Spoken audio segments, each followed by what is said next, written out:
Bien.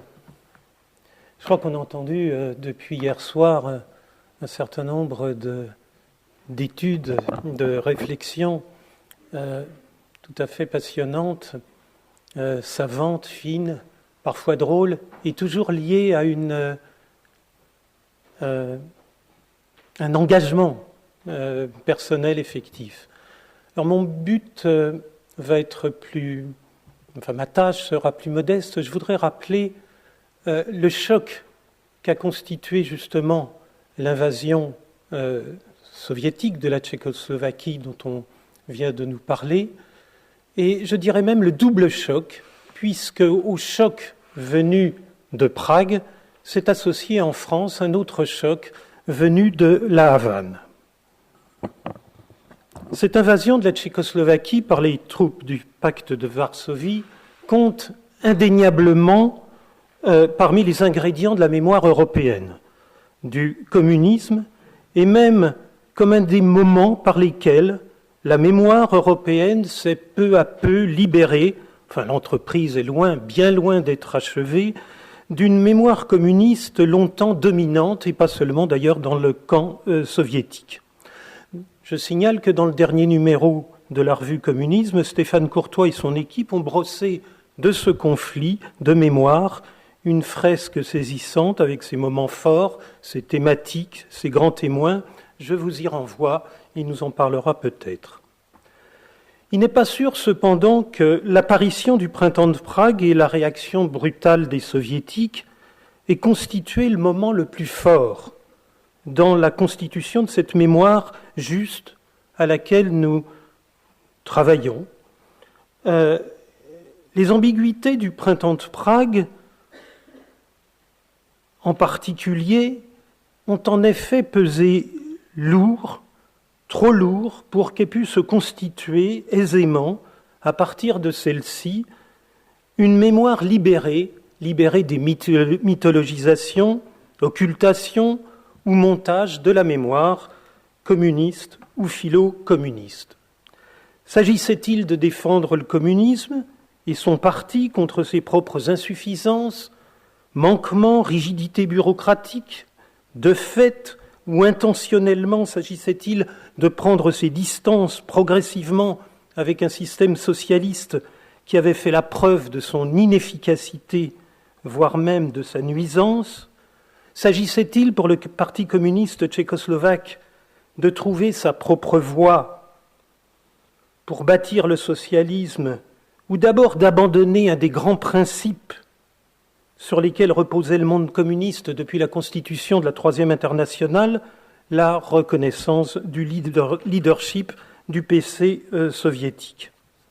Les sentiments des Tchécoslovaques étaient clairement favorables à la nouvelle donne Dubček, mais cela ne signifie pas qu'ils étaient aussi nombreux favorables à l'abandon du socialisme, et encore moins qu'ils savaient où allait les mener l'expérience du printemps de Prague.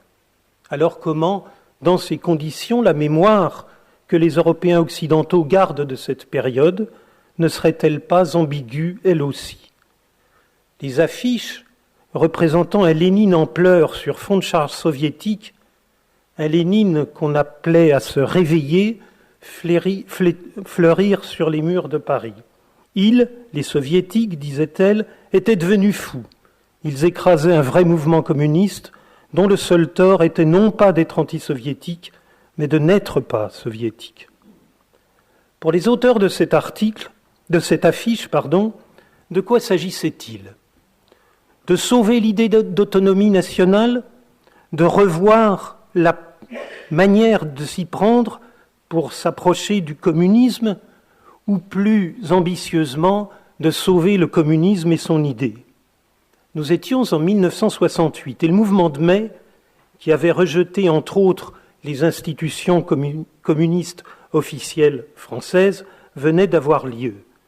Mais les intellectuels de gauche de l'époque avançaient prudemment leur critique du communisme existant, en s'affirmant pour la révolution et pour un vrai socialisme, lequel, selon eux, supposait qu'il se conjuguât avec la liberté.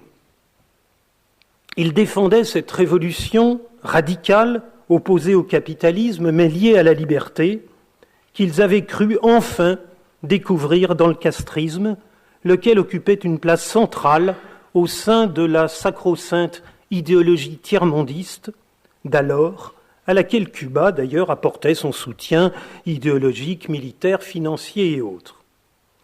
Le mouvement tchécoslovaque n'avait certes rien à voir avec le castrisme, puisque le premier était réformiste, alors que le second prônait la violence armée. Mais pour ajouter à la confusion, l'un et l'autre mouvement plurent à la gauche occidentale pour des raisons comparables. L'approbation de la population, un nouveau style, l'insistance sur la créativité du mouvement et sa radicale opposition au monde capitaliste. Voilà comment on voyait les choses, voilà ce qu'on pensait du côté du Nouvel Observateur et de la revue Les Temps modernes. Et voilà que ce castrisme qui les avait fait rêver et dont ils rêvaient encore approuvait bruyamment et catégoriquement l'intervention soviétique en Tchécoslovaquie.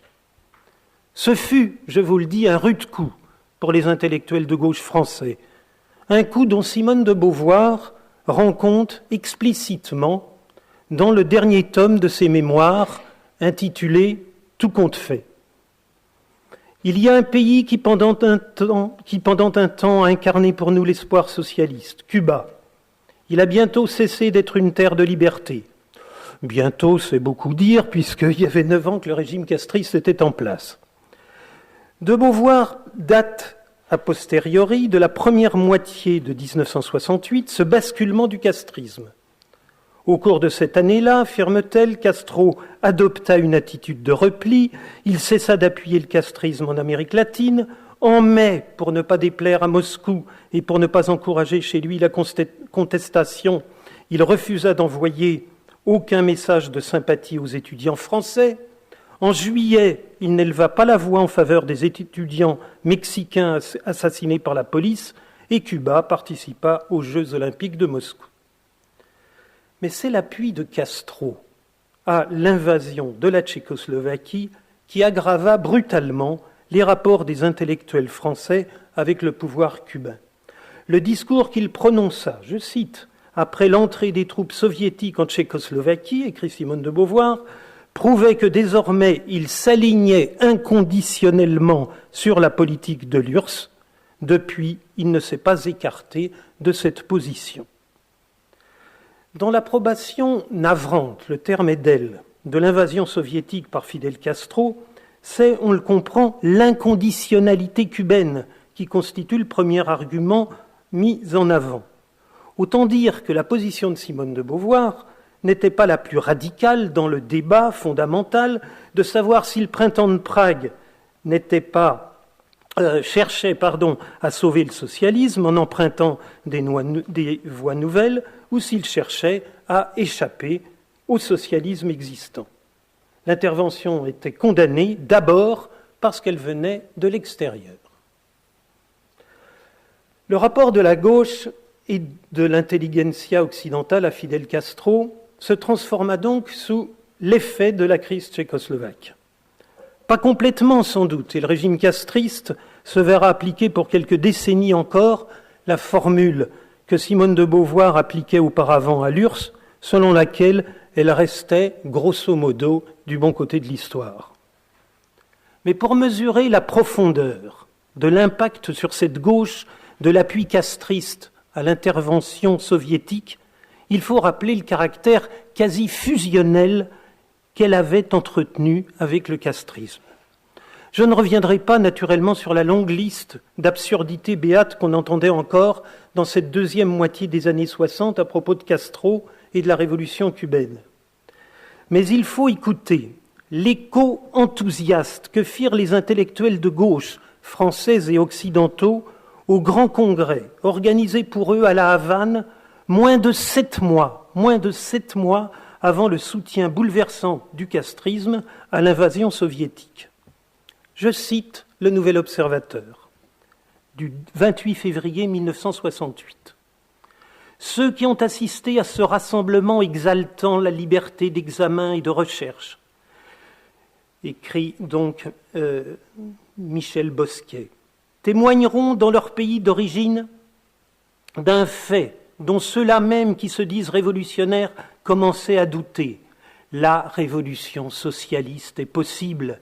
Il y a au moins un pays dans le monde où elle existe, où elle n'est pas un système de gouvernement, de planification, de gestion et de production seulement, mais avant tout une civilisation. Clavel, plus emphatique encore, évoqua dans le même numéro Cuba, honneur du monde, mais aussi son espoir vrai.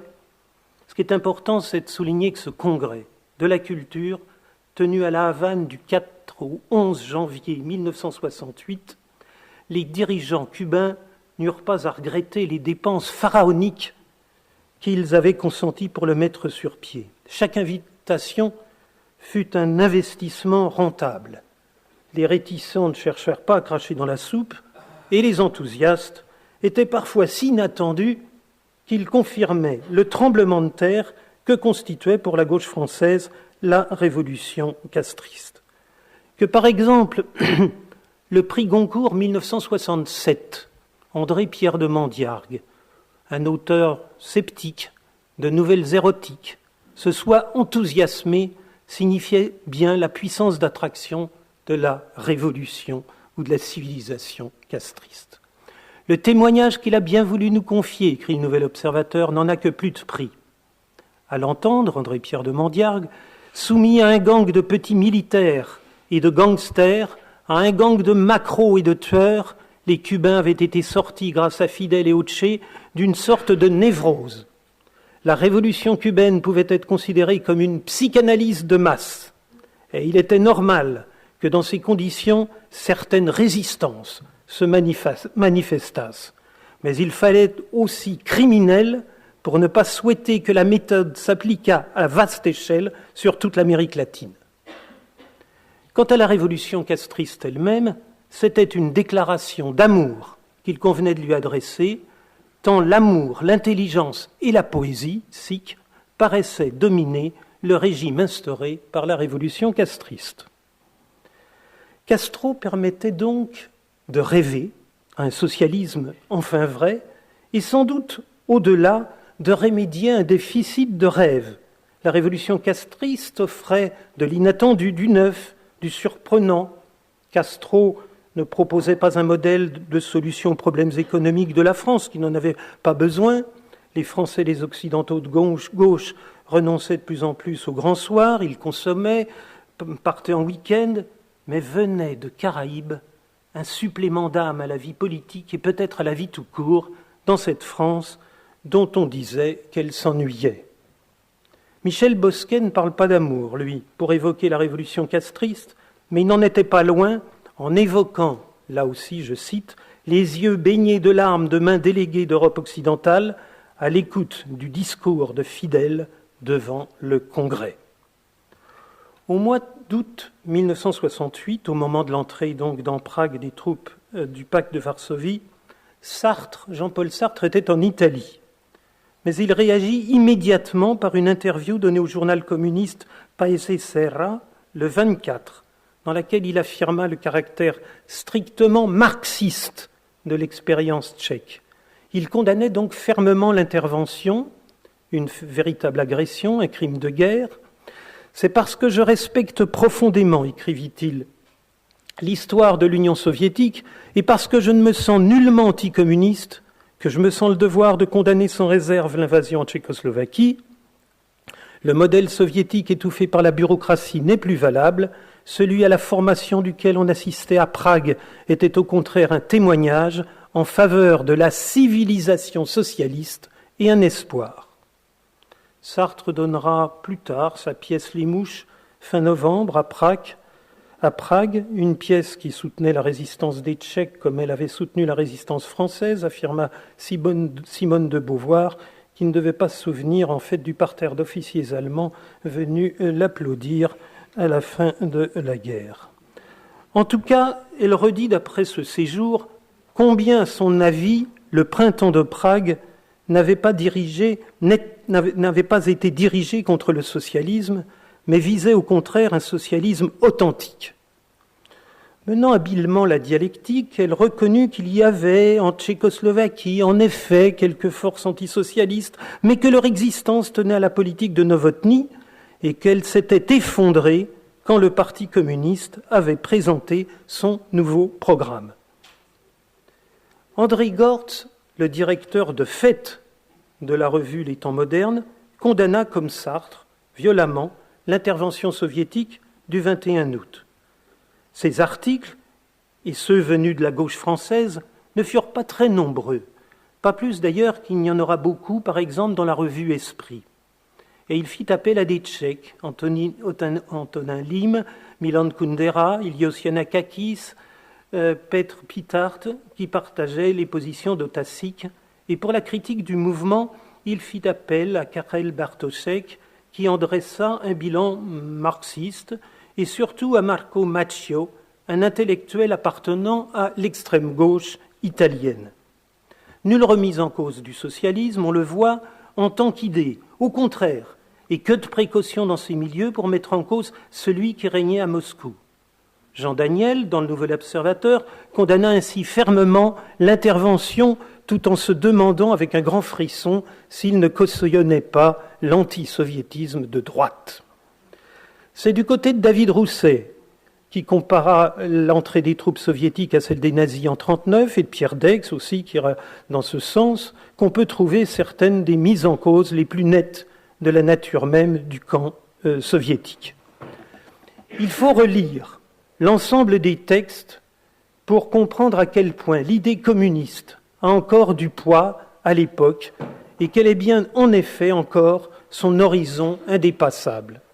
Marco Macchio, dans son article des Temps modernes, La Tchécoslovaquie et la stratégie soviétique, publié en avril 1969, soutient que le mouvement de Prague était entaché de réformisme, car la classe ouvrière avait été absente de ce mouvement, celle-ci ayant été détruite comme force sociale organisée et dirigeante par le stalinisme. Quand le mouvement du printemps de Prague n'est pas valorisé comme entreprise de restauration du projet de démocratie socialiste, c'est qu'il y manque l'influence de la classe ouvrière. Vous voyez, l'approche est marxiste, qu'on se félicite du mouvement ou bien qu'on y voit un échec. André Gortz, lui aussi, constata cette absence de la classe ouvrière au moins jusqu'au mois de mai 1968. Atomisée, muselée par une bureaucratie ouvriériste qui, au fond, souhaitait quelque chose du même type que le néo-stalinisme amendé que Khrouchtchev avait instauré en URSS après le 20e congrès. Un pragmatisme circonspect, tendant à éliminer les manifestations les moins tolérables de l'arbitraire policier, d'assouplir les contrôles paralysants, de laisser respirer les intellectuels. Pour le reste, rien n'allait changer. Le socialisme à visage humain et la ligne de janvier n'allaient pas plus loin que cela. Mais pour André Gortz, les choses changèrent finalement, les mesures de libéralisation entraînant une effervescence générale. Échappant à la direction et renforcé par l'intervention soviétique, se développa selon lui un mouvement populaire puissant opposé aux concessions déjà faites aux Russes. Le peuple, dans ce combat, découvrant qu'il était, lui, souverain, que la légitimité n'avait pas sa source dans l'État, mais dans l'union des travailleurs. Désormais, ce n'est plus le programme qui comptait, c'est le rapport de force, la puissance de l'action populaire. On se trouvait donc déjà, selon lui, en pleine lutte révolutionnaire. Et Gortz soutint que la classe ouvrière n'était pas favorable à des réformes économiques réactionnaires, qu'en fait elle avait cherché à les infléchir dans le sens d'un pouvoir accru des conseils ouvriers. Pour lui, pas de classe ouvrière, brisée et dépolitisée par 20 ans de stalinisme et incapable de devenir hégémonique dans le mouvement. Il pensait au contraire qu'elle avait agi avec une remarquable justesse chaque fois que son intervention pouvait faire pencher la balance du côté d'une démocratisation socialiste. Et si, comme Macchio l'affirme, ses actions furent uniquement défensives, c'est du fait de l'absence d'une force capable de polariser et d'orienter ses actions par l'élaboration d'un projet politico-idéologique de rechange.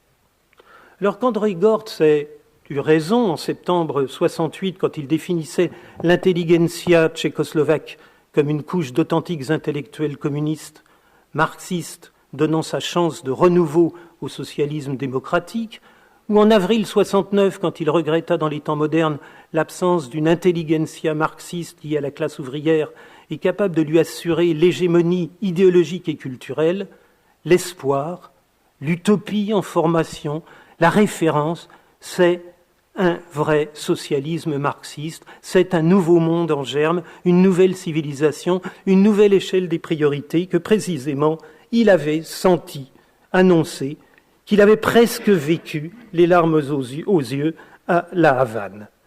Car Michel Bousquet, l'enthousiaste du Nouvel Observateur, et André Gortz, l'analyste critique des temps modernes, étaient une seule et même personne, ou plutôt deux pseudonymes de Gérard Horst.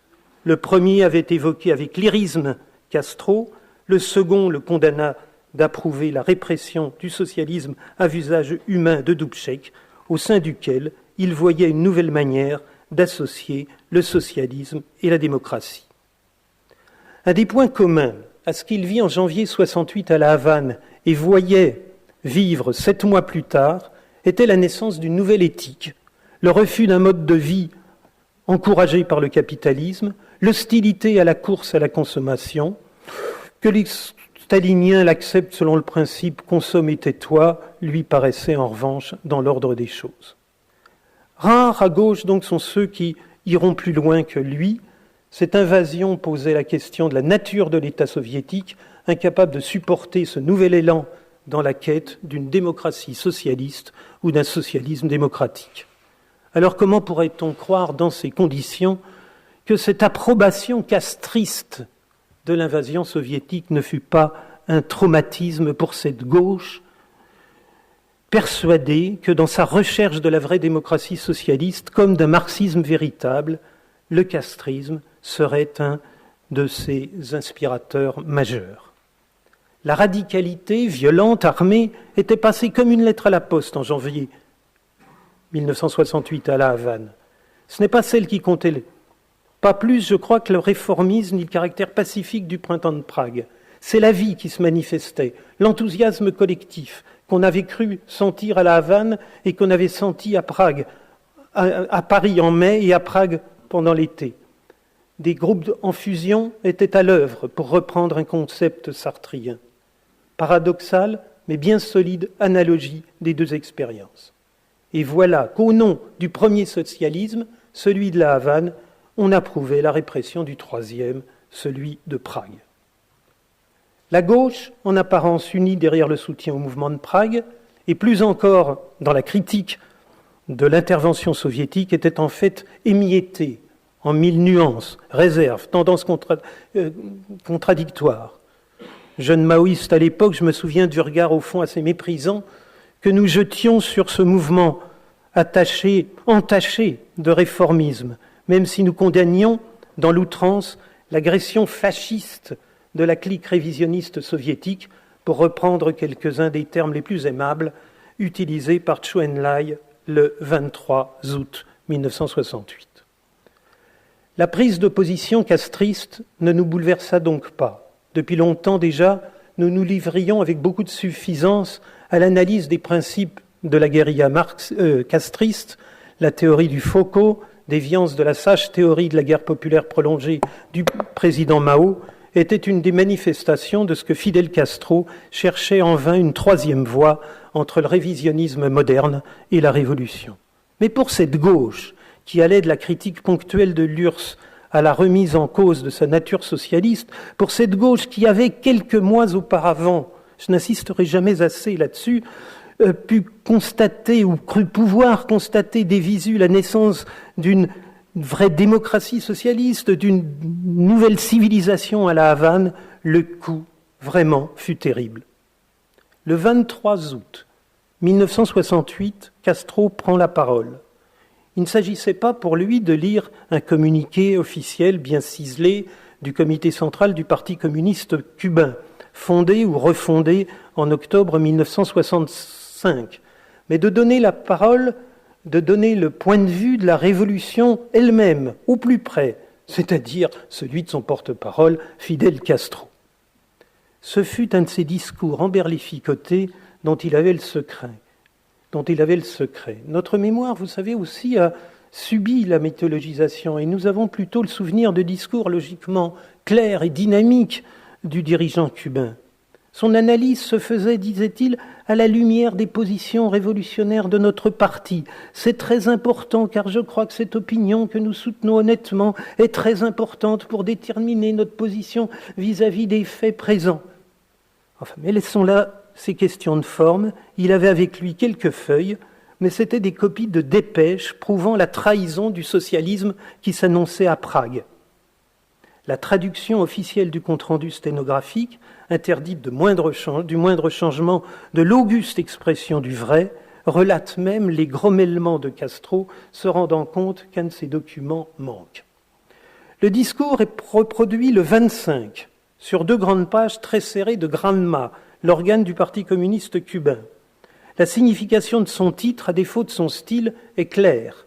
La Tchécoslovaquie marchait vers une situation contre-révolutionnaire, vers le capitalisme et vers les bras de l'impérialisme. Il était indispensable d'empêcher à tout prix, d'une manière ou d'une autre, que ce fait se produise.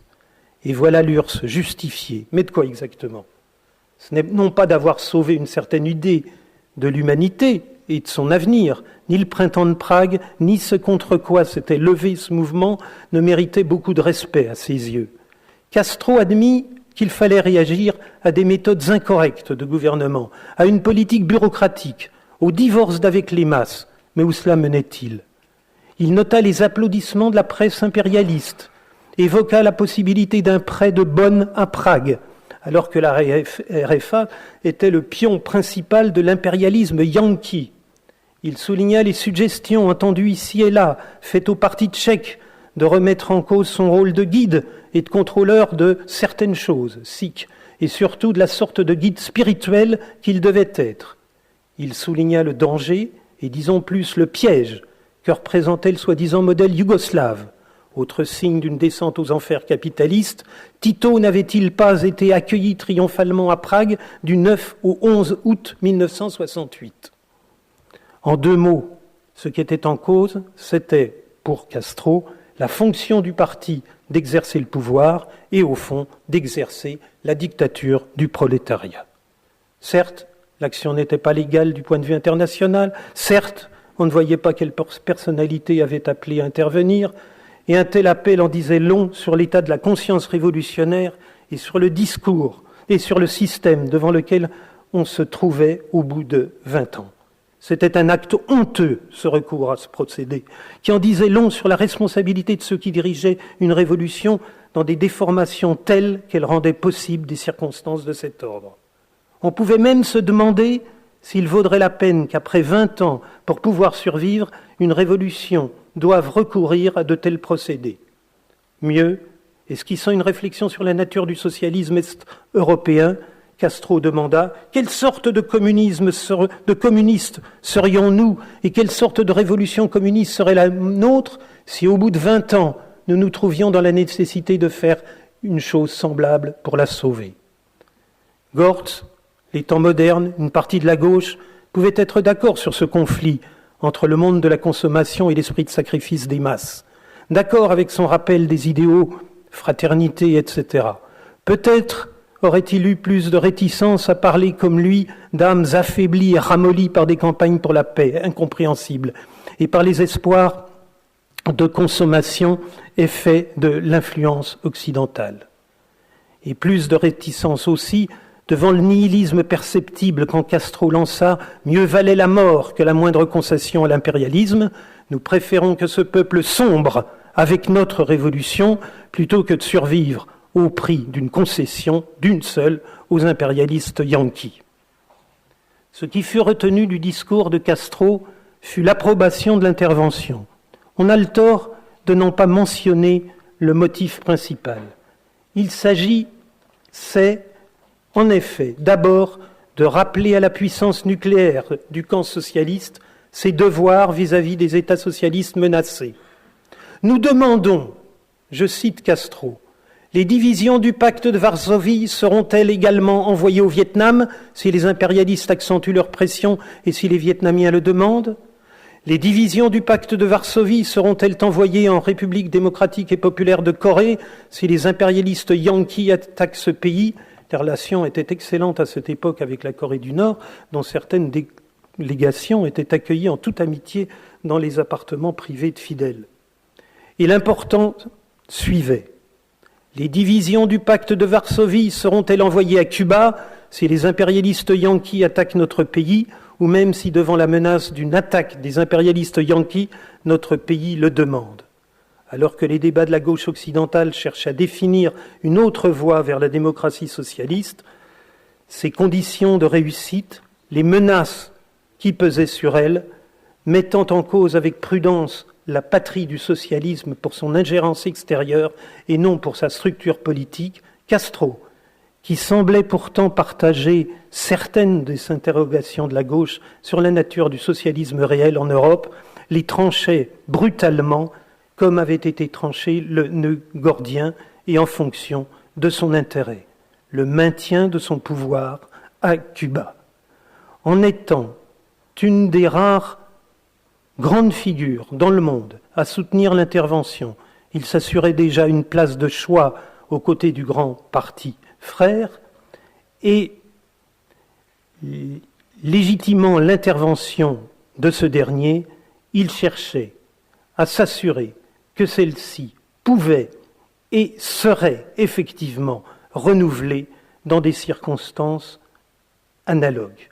C'est ainsi que l'approbation castriste, explosion de la réelle politique au cœur même du rêve cubain de la gauche française, renforça paradoxalement le désenchantement profond produit sur elle par l'intervention soviétique du 21 août 1968. Je vous remercie.